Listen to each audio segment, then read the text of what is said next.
Vâng ơi. Vâng. Vâng.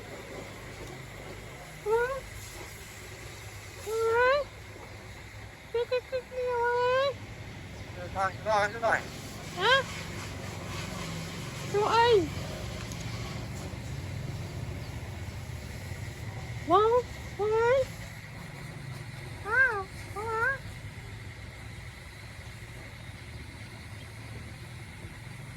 Vâng. Rồi. Chú ca hả?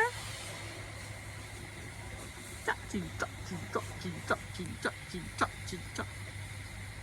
Thử ấy. Thử ấy.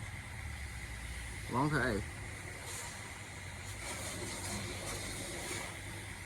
Thử ấy vâng. Thử ấy. Ừ? Rồi. Ừ? Chai rồi nè. Chia rồi nè. Chia rồi nè. Ừ? Chia rồi nè. Rồi. Chẳng.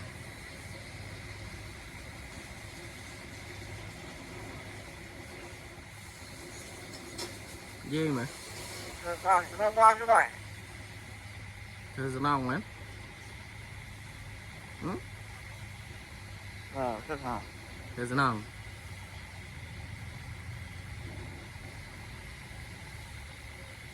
Cho anh tao chui thử rồi nong à. Ừ?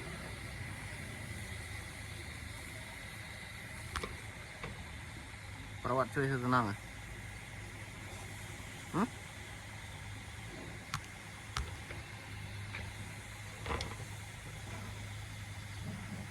Rồi.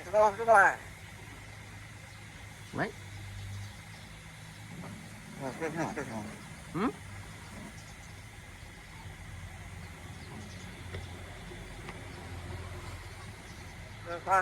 Rồi. Chị bay nè. Nhằm trên này nữa.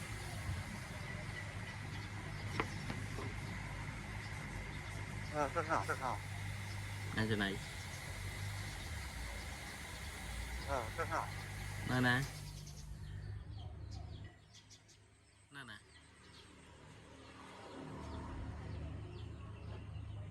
Trên đây nè nè.